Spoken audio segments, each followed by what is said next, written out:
तो दर्शकों को बता दें इस वक्त ये बड़ी जानकारी जो सामने आ रही है, जहां आपको बता दें कि लगातार डेवलपमेंट्स जिस तरीके से बदलते हुए नजर आ रहे हैं मिडिल ईस्ट में, उन सब के बीच ये बड़ी जानकारी है जहां फोर्डो में अमेरिकी हमले के बाद पहली तस्वीर जो है वो सामने आई है और सैटेलाइट तस्वीरों में धमाकों का असर दिख रहा है। तो ये बड़ी खबर है, B-2 बॉम्बर के हमले से जमीन जो है वो धंस गई है।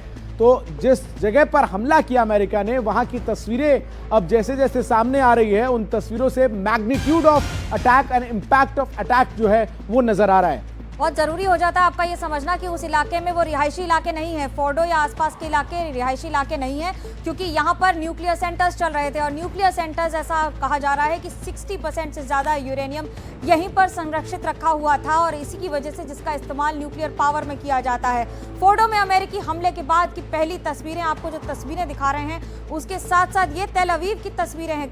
तेल अवीव की जो तबाही है ये उसकी तस्वीरें हैं, लेकिन फोर्डो की सैटेलाइट इमेजेस, सैटेलाइट कहते हैं झूठ नहीं बोलती है, वो ठीक वही दिखाती है जो जमीन पर होता है और यहाँ पर जमीन के धंसने की तस्वीरें आई हैं। आप कल्पना कीजिए, सैटेलाइट से तो तस्वीरें दिख रही हैं, उसमें अगर जमीन के धंसने का असर है तो जमीन पर कितना ही बुरा हाल किया होगा B-2 बॉम्बर ने। उसकी ताकत और उसकी जो वेलोसिटी है वो अपने आप में कई गुना ज्यादा होती है किसी भी साधारण तस्वीरों से। गजाली हमारे सहयोगी लगातार तमाम जानकारी के साथ जुड़ रहे हैं। गजाली, अपडेट्स।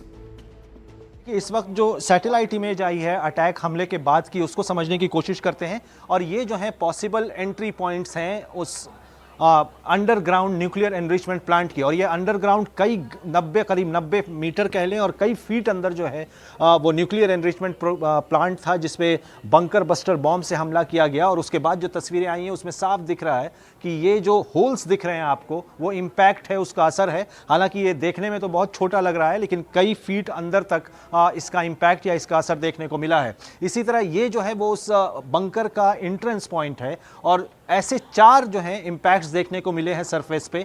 एक यहाँ पर है, इसमें भी ये जो बॉम्ब गिराए गए हैं उसका असर दिख रहा है। ये जो है क्रेटर या जो होल हुआ है उसी बंकर बस्टर बॉम्ब के असर की वजह से हुआ है। एक ये दूसरा है। तीसरा हमला यहाँ पर जो है, यहाँ पर बॉम्ब गिराया गया है जिसके सरफेस से ये सैटेलाइट इमेज पता चल रही है। अगर इसको थोड़ा ऊपर कर लें तो आप स्क्रीन पे देख सकते हैं कि ये जो है सरफेस पर उस पूरे अंडरग्राउंड इंफ्रास्ट्रक्चर के तह पर, यानी ज़मीन पर ऊपर जो है इस तरह का शेप बन चुका है उस हमले की वजह से, उस बॉम्ब की वजह से।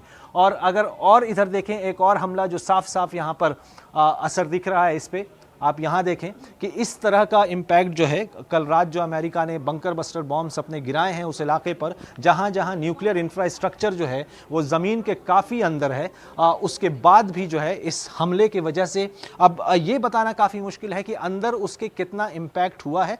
दूसरी तस्वीरें जो हैं अगर आप देखें कि ये वो अंडरग्राउंड इंफ्रास्ट्रक्चर है जिसके आने और जाने का रास्ता, एंट्रेंस और एग्जिट का रास्ता भी दिख रहा है। यहाँ टनल एंट्रेंस है।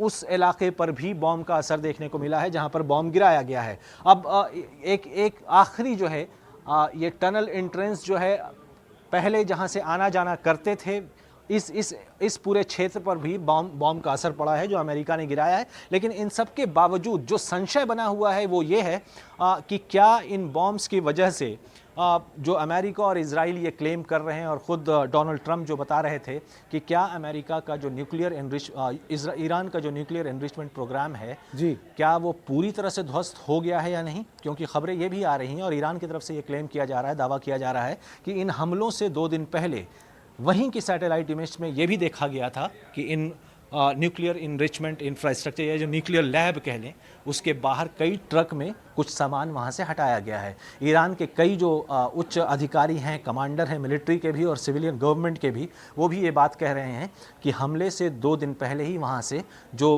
उपकरण हो सकते हैं या जो वहाँ का पूरा इंफ्रास्ट्रक्चर है उस लैब का, वो वहाँ से हटा दिया गया था। लेकिन क्योंकि अब जंग के हालात बने हुए हैं और ईरान ने अपने रुख साफ किए हैं, ऐसे में IAEA जो संस्था है जो ऐसे साइट्स की इंस्पेक्शन करती है, वो भी अभी वहाँ जाकर इंस्पेक्शन नहीं कर सकती है। हालांकि ईरान बार बार दावा कर रहा है कि उसका न्यूक्लियर एनरिचमेंट प्रोग्राम जो पूरा है वो अभी भी वैसा ही बचा हुआ है। बिल्कुल गजाली, बहुत बहुत शुक्रिया आपका हमारे साथ जुड़कर विस्तार से समझाने के लिए और तस्वीरों के जरिए जो है वो दर्शकों को दिखाने के लिए।